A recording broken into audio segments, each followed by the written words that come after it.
shot and killed by Phoenix police officers while throwing rocks at them. Tonight, the Maricopa County Attorney's Office announcing those officers will not face criminal charges. ABC15 investigators at Crenshaw with their explanation, the family attorney's response, and the latest on the department's handling of this case. In September 2022, a Phoenix officer's car was hit with a rock. Before turning around to find the suspect, he said this to a fellow cop.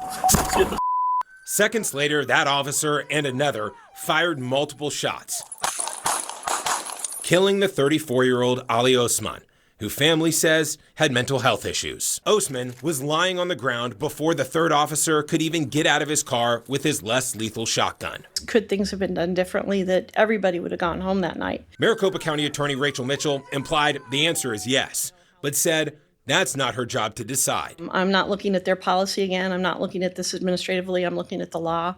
And I think when somebody is throwing rocks at you that are big enough to cut metal, that it justifies what happened. Madam County Attorney, you got it wrong again. Osman's family attorney, Quacey Smith. It was wrong for this family, and I heard you with your thoughts and prayers. Keep them. County Attorney Mitchell said her decision not to bring charges hinged on reasonable likelihood of conviction. And the answer in this case is no, because of what he was doing. Mr. Smith, though, says her office still should have taken this case before a grand jury. And that should be left up to a jury to determine whether their justification is reasonable. He believes the officers are getting a courtesy other Arizonans don't. I know for a fact that you do not give them to regular, everyday citizens. Mr. Smith and the family of Osman are now suing the city of Phoenix civilly for tens of millions of dollars.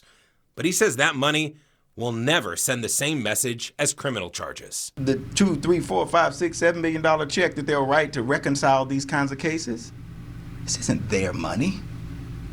It's you. It's your money. It's the taxpayers.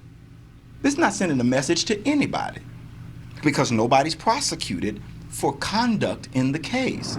Zach Crenshaw, ABC15 Arizona. Well, both the officers who fired their guns are now in non-enforcement positions while the department's internal investigation continues. Meantime, Phoenix has changed its use of force policy since this shooting. Now, officers can only use the force that is, quote, reasonable, necessary, and proportional to safely resolve an incident.